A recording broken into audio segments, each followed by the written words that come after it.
Merci pour votre fidélité au programme de la 7 TV. Mesdames et messieurs, il est 13 h. Bonjour, bienvenue dans ce journal. À la une de cette édition, détournement du fonds Force Covid-19. Les procureurs ont révélé hier l'existence de biens appartements à l'État du Sénégal dissimulés à l'étranger. Des mesures de coopération judiciaire ont alors été annoncées et pour Djibril Ba, ingénieur financier, cela devrait se faire sans problème car l'État, dit-il, dispose de tous les moyens nécessaires pour ce faire.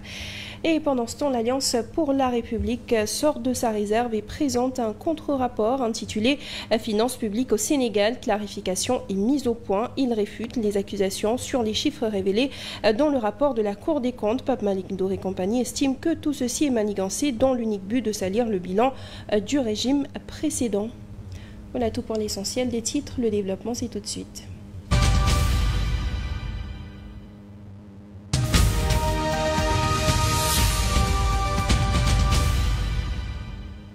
Mais pour commencer cette nouvelle interpellation, le chroniqueur Momo Gueye a été brièvement interpellé après avoir partagé sur son mur Facebook une compilation de captures d'écran d'articles publiés par le site Afrique Confidentielle. Par cette démarche, il entendait attirer l'attention des autorités sur ce qu'il considère comme des manipulations ou des désinformations véhiculées par ce média. Suite à sa publication, Momo Gueye a été convoqué et confronté aux enquêteurs. Après échange et vérification des faits, il a été libéré. Aucune charge n'a été retenue contre lui. Et puis, série d'interpellations dans le cadre de l'enquête pour gestion de finances publiques, notamment dans le registre du fonds Force Covid-19 pour le recouvrement des biens appartenant à l'État du Sénégal dissimulés à l'étranger. Les autorités ont annoncé une coopération judiciaire dans le but de pouvoir récupérer cet argent. Mais pour Djibril Ba, ingénieur financier, cela ne devrait pas être compliqué car selon lui, l'État du Sénégal dispose à ce jour de tous les moyens pour réussir dans cette mission. C'est par l'exercice de la vérité qu'on parvient quand même à se faire respecter d'abord au niveau national et au niveau international. Aujourd'hui, à date, force est de constater que les partenaires techniques et financiers, les partenaires qui évoluent en tout cas en dehors du territoire national aujourd'hui, ont une nouvelle visibilité, ont une nouvelle perception en tout cas par rapport à nos nouvelles autorités. Parce qu'aujourd'hui, ces autorités font preuve en tout cas de transparence, font preuve en tout cas de rigueur par rapport à la gestion des deniers publics. Donc je ne pense pas que ça soit un frein ou bien que ce soit un obstacle en termes de partnership entre nous, en tout cas Sénégal, et en tout cas les partenaires étrangers. L'État, de concert avec tous ses partenaires locaux et ses partenaires internationaux, va dégager toutes les stratégies qu'il faut pour recouvrer en tout cas l'argent public.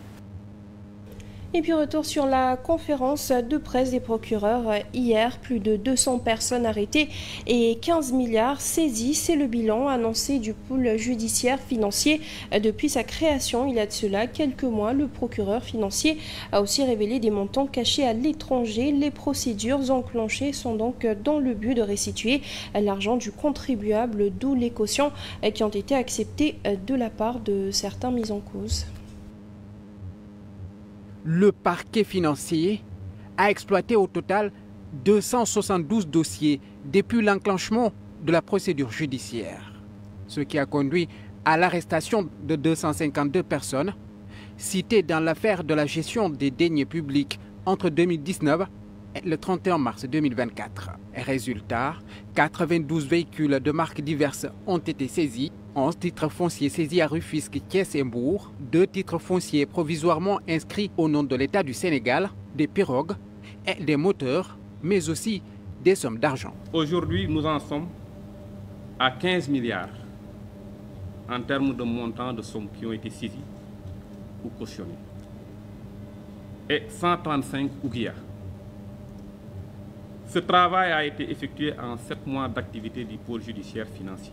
Le procureur du pôle judiciaire financier révèle aussi des montants repérés à l'étranger.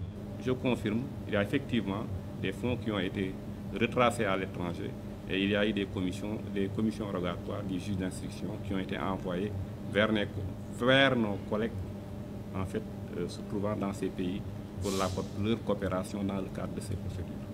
Interpellé sur la question relative à la liberté provisoire refusée à d'autres personnes comme Tahirou Sarr ou Farba Ngom, le procureur répond la mise en liberté provisoire d'un placement sous contrôle judiciaire obéit a des règles, obéit à un certain nombre de conditions.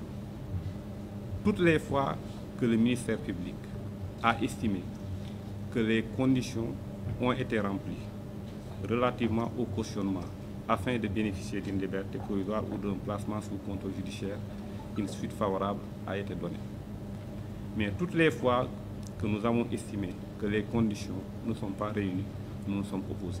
Lors de ce face-à-face avec la presse, le procureur général près la Cour d'appel de Dakar a annoncé une demande envoyée à l'Assemblée nationale pour voter une résolution de mise en accusation contre les anciens ministres cités dans le dossier Covid-19 pour des chefs d'accusation qui varient entre détournement de deniers publics, escroquerie portant sur les deniers publics, concussion et la corruption. Dans les détails à présent, le procureur du pôle judiciaire financier Alioune Abdoulaye Sylla a fait le bilan sur les résultats obtenus en 7 mois. Au total, 292 dossiers ont été traités, un montant de 15 milliards de francs CFA saisis. Quant aux biens, ils sont évalués à 98 véhicules en titre foncier entre Rufisque, Thiès et Mbour, de titres fonciers inscrits provisoirement au nom de l'État. Des pirogues et moteurs aussi font partie du lot. Les enquêtes qui ont été ouvertes ou transmises au parquet financier ont abouti à l'arrestation de 262 personnes. Le travail effectué sur ces différents dossiers a donné les résultats suivants. Le total des biens saisis depuis le 17 septembre 2024. Il y a 92 véhicules de marques diverses qui ont été saisis et qui sont confiés actuellement à l'ONDRAC. Il y a 11 titres fonciers saisis à Rufisque, Thiès et à Mbour. 2 titres fonciers également sont provisoirement inscrits au nom de l'État du Sénégal. Il y a également plusieurs pirogues et des moteurs qui ont été saisis. Ça, c'est au titre des biens qui ont été saisis. Il y a également des sommes qui ont été saisies et cautionnées. Aujourd'hui, nous en sommes à 15 milliards en termes de montant de sommes qui ont été saisies ou cautionnées. Et 135 ouguias.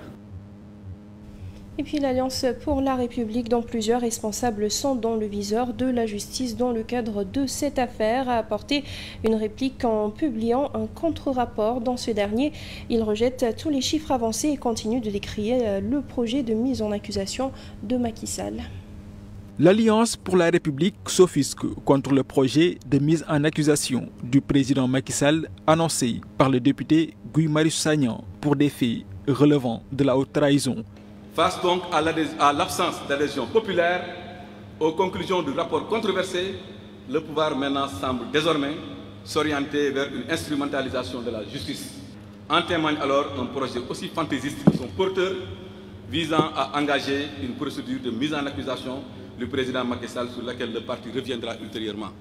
Une entreprise motivée, selon les responsables de l'APR, par une volonté de ternir le bilan de l'ancien président et qui fait suite à la publication du rapport de la Cour des comptes. Depuis son accession au pouvoir, le PASTEF semble animé par une seule obsession, noircir le bilan érogeux du régime précédent et discréditer le président Macky Sall, son parti et sa gouvernance. Les accusations de maquillage des chiffres soulevées ces derniers temps s'inscrivent parfaitement dans cette sillage de diabolisation systématique. Ainsi, Pape Malick Ndour et ses camarades ont produit sur instruction de Macky Sall un contre-rapport pour contester les chiffres avancés dans le rapport publié au mois de février 2025. Ce document comprend 4 parties. Le rappel des faits, l'analyse aussi bien de la forme, de la procédure et du fond du prétendu rapport, avant donc de faire une conclusion et d'y annexer les documents que nous avons à notre disposition. Ce contre-rapport sera transmis ainsi aux partenaires bilatéraux et multilatéraux, mais aussi sera mis à la disposition du public et publié sur un site dédié. Dans un document intitulé « Des finances publiques du Sénégal, clarification et mise au point », les partisans de l'ex-président réfutent les unes après les autres les révélations faites dans le rapport et dénoncent en même temps une violation des textes en matière d'audit. Pape Malick Ndour est revenu sur la question du FMI dans cette conférence de presse. Il a réitéré que l'institution a accusé réception de la correspondance de l'APR et une rencontre sera fixée dans les prochains jours. En tant que responsable, notre saisine du Fonds monétaire international, il faut que vous le sachiez, n'avait nullement pour but de salir le gouvernement en place, mais visait plutôt à apporter des réponses rigoureuses, chiffrées et argumentées face à des accusations infondées. Notre objectif en tant que républicain et patriote est de faire en sorte que le Sénégal ne soit pas pénalisé ni placé sous ajustement structurel sur la base de simples déclarations irresponsables des tenants du pouvoir. Les réponses claires, précises, étayées, chiffrées, documentées, fournies par notre parti en rapport avec ses alliés, ainsi que le sérieux de notre démarche vis-à-vis du FMI ont permis de démontrer que les accusations portées relevaient d'une simple manœuvre politicienne. Le sérieux de notre démarche, reconnu par le Fonds monétaire international qui nous a répondu par courrier en date du 28 mars 2025, accusant réception de notre correspondance et acceptant le principe d'une rencontre à une date à fixer ultérieurement. Et puis la réaction sur cette intense opération de reddition des comptes. L'opposition n'est pas contre cette démarche selon le responsable de l'AFP à Keur-Massar. Cependant, pour ce qui concerne les poursuites qui pourraient viser le président Macky Sall, Boubacar Diassé estime que ce n'est pas à ce jour une priorité. Moi et mon parti, nous sommes pour la reddition des comptes. Maintenant, reddition des comptes ne veut pas dire que règlement de compte. Il faut que le Premier ministre cesse d'interférer dans les choses judiciaires. Ce n'est pas bien. L'autre point auquel je voulais ajouter, moi, la poursuite dont les gens annonçaient pour le président Macky Sall. J'ai entendu que Guy Marius Sagna a fait une résolution déposée sur la table du président. Je dis que là, ce n'est pas une priorité pour le Sénégal. Aujourd'hui, nous avons d'autres priorités. Il y a beaucoup de choses qui sont des priorités dans ce pays que poursuit le président Macky Sall, qui peut prendre une tournure que les gens n'attendaient pas. L'exemple, c'est l'exemple du procès d'Ousmane Sonko, de 2021 à 2023. Vous voyez ce que ça nous a coûté? Insécurité, beaucoup de choses. Si aujourd'hui nous voulons déclencher une autre poursuite judiciaire à l'image d'un ancien président comme Macky Sall, vraiment c'est autre chose. Mansour Faye, pendant ce temps, est désormais officiellement notifié de son interdiction de sortie du territoire national. Ses avocats, eux, dénoncent une décision illégale et accusent l'exécutif d'être derrière cette mesure. Maître Marioum et ses confrères promettent alors de se battre pour défendre leurs clients. Djibril Diallo. L'ancien ministre des Transports était convoqué pour se voir notifier une interdiction officielle de quitter le territoire national. Ses avocats se disent surpris de cette décision alors que leurs clients disposent selon eux d'une décision favorable de la Cour suprême qui autorise le maire de Saint-Louis à voyager. La Cour suprême a rendu une décision formidable qui remet les choses à l'endroit. Malheureusement, j'ai l'impression que nous marchons à reculons. L'État ne veut pas prendre acte des décisions de justice qui ont été rendues. Les citoyens sénégalais sont libres d'aller et de venir. C'est des conventions internationales, notre constitution qui le dit.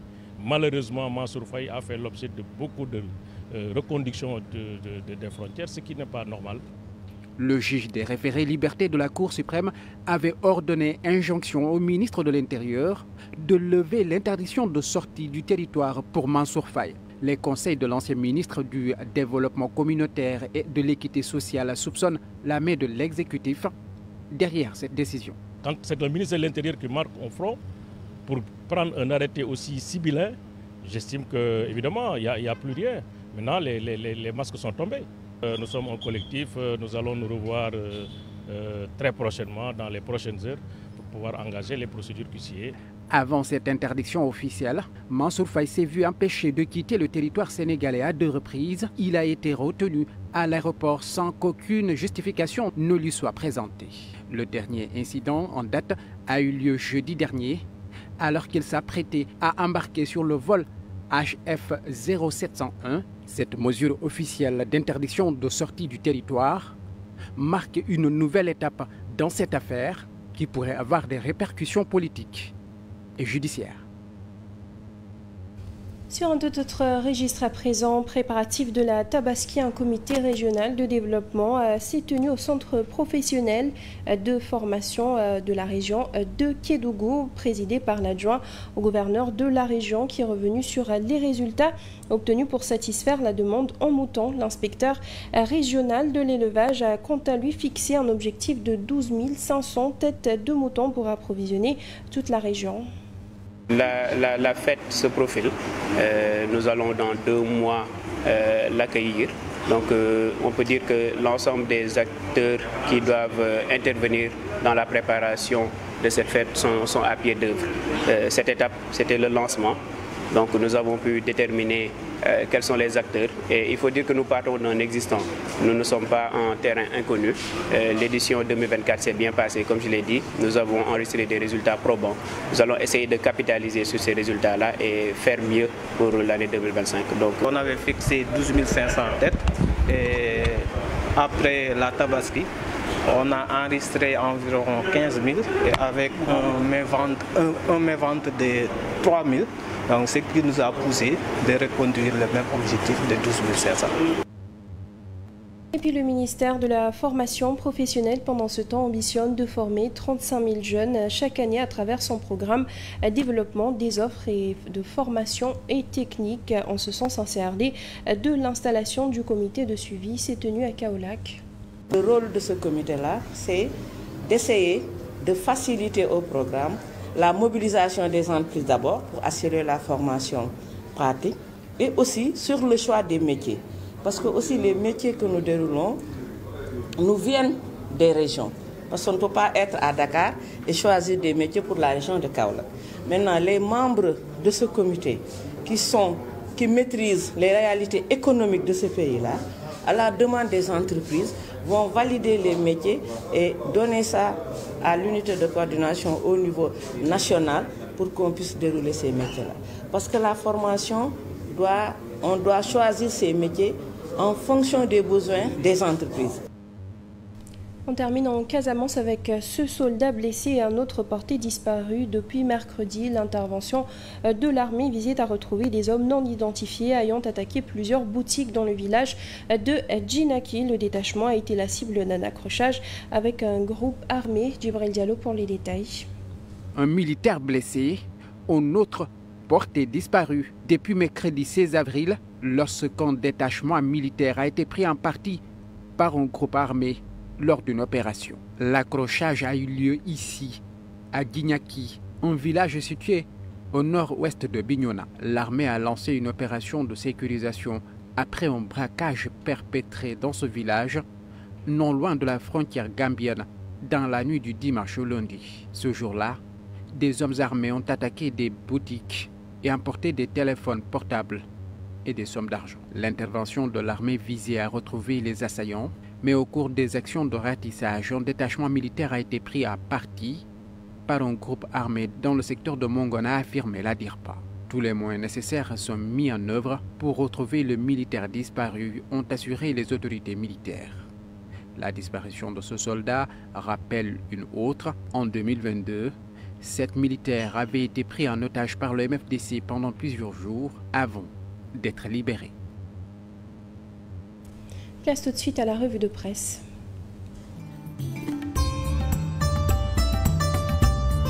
Bonjour. La conférence de presse animée jeudi par le parquet pour faire le point sur les affaires judiciaires en cours en lien avec la reddition des comptes fait le menu des quotidiens par ce vendredi. L'Observateur titre « Tout sur l'opération Dakar Dem Dikk ». Nongomay, fonctionnaire, Mamoudou Gueye et Dramé, ex-comptable matière, et Djibi Diakhaté, ex-DAGE, ont tous été arrêtés jeudi suite à un soir transmis du procureur. Alors que la reddition des comptes s'intensifie, la division des investigations criminelles multiplie les interpellations. Sud Quotidien fait observer que le procureur sort du bois. Selon journal, plusieurs anciens responsables administratifs et fournisseurs sont déjà passés devant le parquet. Mansour Faye, Diouf Sarr, Matar Ba, Moustapha Diop et Ablaye Diop, 5 tickets VIP pour la haute cour de justice sont au Sud Quotidien. Pour le quotidien, c'est un jeu de mots. Première vague parquet à la justice. Le procureur général, le procureur de la République et celui du pôle financier ont fait face hier à la presse pour donner des informations sur les procédures en cours concernant le rapport de la Cour des comptes sur la gestion du fonds Covid-19 et d'autres rapports générés par le parquet financier. Selon le journal, Rewmi Quotidien lui fait état de Covid-Gate. Plus de 250 millions de francs recouvrés, 27 arrestations, 5 ex-ministres visés par la Haute Cour de justice. Le pôle judiciaire financier a arrêté son Rewmi Quotidien 262 personnes et récupéré 15 milliards en 7 mois. Son Walf Quotidien, c'est la machine judiciaire qui s'emballe. Toute la justice sera faite sur la gestion des fonds force Covid-19. Les mauvais gestionnaires traqués juste dans le dernier retranchement. Et c'est la promesse faite par le parquet, selon le journal. Le Soleil avance plus ou moins les mêmes chiffres avant d'ajouter au sujet de la gestion des fonds force Covid-19 que 27 personnes ont été arrêtées et plus de 258 millions de francs CFA consignés en 24 heures. Son las, le parquet enfonce l'ancien régime, lequel annonce que 5 anciens ministres seront traînés devant la Haute Cour de justice. Ainsi, les Échos fait observer que suite à certaines observations des autorités et critiquent les dossiers judiciaires liés notamment à la reddition des comptes. Les dossiers ont été accélérés à une grande vitesse. Tout le monde paie et sort, titre les Échos. Ousseynou Ngom dégaine 220 millions et une maison. Magasin remet 41 millions. Moussa Samdaf et Mamoudou Ndiaye paient et partent. Mais selon Waldif Bodian, le dossier risque de flopper du fait de la possibilité offerte à des milliardaires de cautionner pour recouvrer la liberté. Mais selon la Tribune qui a donné la parole à Robert Bourgi, ce dernier n'a pas mâché ses mots. En croire Robert Bourgi, la voie empruntée par Diomaye et Sonko est dangereuse. Source A abonde dans le même sens et indique que l'affaire sur le rapport de la Cour des comptes indique que ce rapport n'émane pas de cet organe de contrôle. Selon Pape Malick Ndour et ses camarades, le Peuple quotidien, lui, se penche sur le cas de l'affaire avec les finances publiques. L'affaire démasque un prétendu rapport de la Cour des comptes. Sur le journal, face à la presse, les souteneurs de Macky Sall ont déclaré que c'est une manipulation orchestrée. Bonne lecture.